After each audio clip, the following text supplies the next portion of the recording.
There's no shortage of things for kids and parents to do during the annual MEA break, but a trampoline and adventure park in Plymouth has become a go-to destination. As we found out, the business has quite literally bounced back from the dark days of COVID. This MEA has been very popular so far. Definitely brings the people inside. On a day when kids are out of school, there's all kinds of activities for everyone to partake in. few places are as well equipped to burn off energy. These are slides, things you can hang on, the zip line, and the rope course. Bouncing around and playing with friends. Than Plymouth's Urban Air Adventure Park. We're definitely shooting for over 1,000 people coming through the doors today. This 70,000 square foot indoor playground that features arcade games, trampolines, zip lines, and a Mario Kart style race course wouldn't normally be open on a Friday morning. But with the MEA break in full effect, the fun started early, offering a welcome distraction for families. I was here this past weekend and Grandma was flying through the air on the zip line. I don't think I've seen anything cooler than that. Tanya Kaiser Jerez says the business has quite literally bounced back from 3 years ago when the COVID shutdowns put the business in jeopardy. We're just glad to still be around and we're thriving. With all the options available for kids, it's easy to see why Urban Air has made a full recovery. People know that our park is clean and they want to come here a little bit more. So I think we're getting definitely recovered very well. And believe it or not, there's also an educational component offered here as well. We have our MEA Snapology camp going on right now. They're doing superhero training. So as you can see, they are testing out their jumping abilities to see how high they can jump up onto the wall and stick that Post-it note. But if the ultimate goal is to keep kids occupied for a few hours, some would say it's money well spent. It's important so we don't wreck down the house. The Hennepin County medical examiner has identified the Maple Grove man who died after his truck crashed into a home, starting a fire. Authorities say 76-year-old Stephen Bugan died in the incident. His vehicle slammed into the attached garage of a home in a Maple Grove neighborhood where he lived. Police pulled Bugan out of the truck as it caught fire. The preliminary investigation indicates that Bugan may have suffered a medical incident before the crash. A first-of-its-kind event coming to the area aims to help enlighten and help heal. It's a racial healing initiative dinner that features a guest speaker who made national headlines for serving time for a horrific crime he didn't commit. Emily Haugen joins us now with more. Well, I'm here in Brooklyn Center where the Brooklyns are going to host their very first Racial Justice Initiative event this coming Saturday.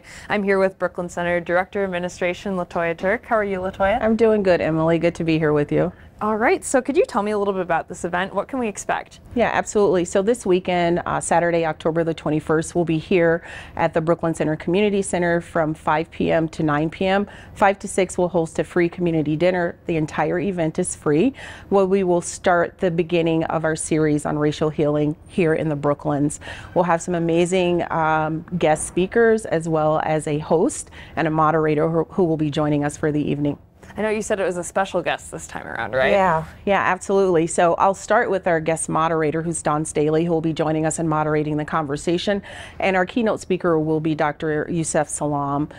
He has just recently been elected to City Council in the city of Harlem, the city where he was also one of the exonerated 5, one of the teenagers who were convicted in 2002, wrongfully convicted of the rape of a Central Park jogger. Oh, wow. So why should people come out for this event? Yeah, so, over the past 3-4 years, there's been a heightened awareness of racial and social injustice here in our community, in our society. And based on some of the conversations that we've been having and group meetings that we've been having, there's a large awakening and need for that conversation to happen in a safe place, be able to have open dialogue and start the healing process here in the city. All right, well, thank you so much, Latoya. Hopefully people welcome. come out. Absolutely. So that's coming up on Saturday evening in Brooklyn Center at the Brooklyn Center Community Center. For CCX News, this is Emily Haugen. Back to you. It's Domestic Violence Awareness Month, and Nautical Bowls in New Hope is holding a fundraiser Saturday afternoon to support victims with Gathering Hope, an organization that helps women and children escape domestic abuse situations and get back on their feet. We help with a lot of practical needs. So when a family moves into a new place, they typically don't have furniture, they don't have food in the fridge, so we do that kind of stuff. Diapers and clothes and things, especially for the kids. Gathering Hope also helps families with car repair expenses. The fundraiser goes from 1 to 4 Saturday at Nautical Bowls in New Hope. If you can't make it but would still like to help, you can also donate by texting HOPE to 763-200-7588. A DWI crash led to a lengthy fix and insurance headaches for the Robbinsdale School District.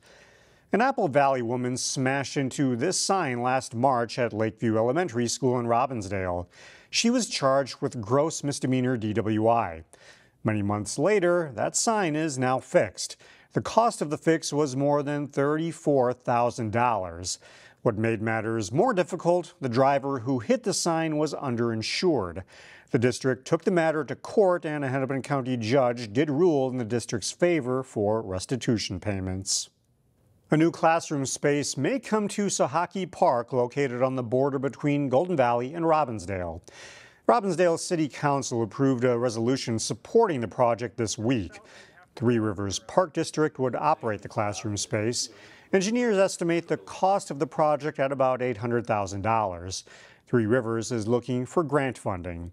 Meanwhile, Three Rivers is working on a project to improve the park's water quality. Local officials toured the park with Congresswoman Ilhan Omar this summer.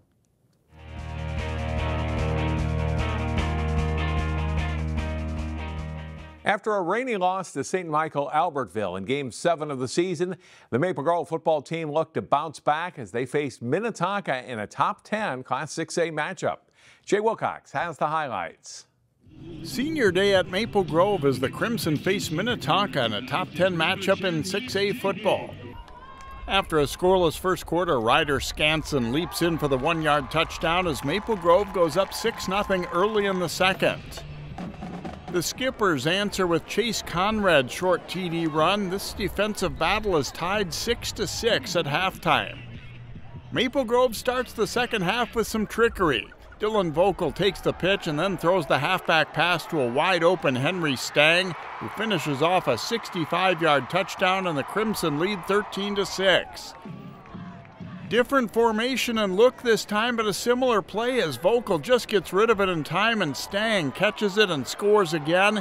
Maple Grove goes up 20-6 after 3 quarters. After Tonka scores to pull within 20-13, Caden Harney on the play-action fake rolls right and hits Bo Draheim, who gets a good block downfield. The ball comes out late, but he's already in the end zone. Maple Grove wins 27-13 to finish the regular season 6-2. Jay Wilcox, CCX Sports.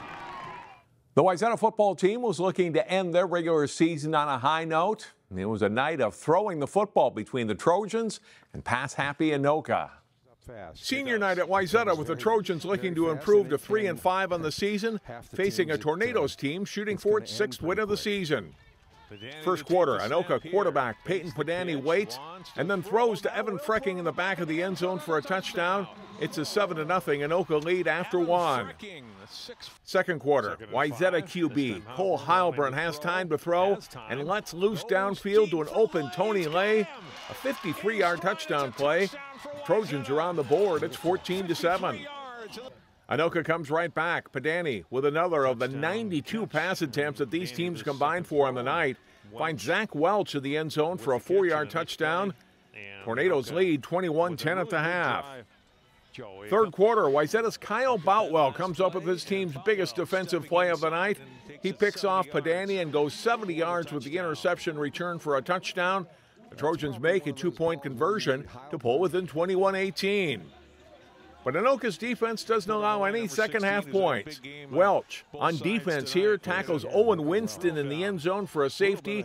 Tornadoes are up 23-18. Welch scores his final touchdown on a 19-yard run in the fourth quarter as Anoka wins 30-18. Wayzata opens the Class 6A playoffs on the road next Friday at Forest Lake. The Osseo football team was battling for their first win of the season Thursday, and the Orioles played one of their best games of the year. The Orioles on the road facing White Bear Lake in Week 8. Second quarter, Osseo quarterback Ethan Witcher pushes into the end zone on the QB sneak. It's good for a touchdown, and Osseo leads 7-0. But the Bears would score twice before halftime. Tomi Animason throws to Austin Gibson for an 11-yard touchdown. White Bear Lake leads at 14-7 at the half. Third quarter, the toss goes to Omar Knighton, and the Osseo running back turns it up outside and down the sideline for a 27-yard gain. He would score a few plays later. The extra point is missed, and it's 14-13. Trailing 21-13 in the fourth quarter, it's Knighton on the quick handoff, and he is in the open in a hurry. This play covers 67 yards for a touchdown. Knighton would also score on the two-point conversion to tie the game at 21. Final seconds of the game now. White Bear Lake's Aiden Akins on the direct snap runs it in from 5 yards out for the game-winning points. The Bears beat the Orioles 28-21.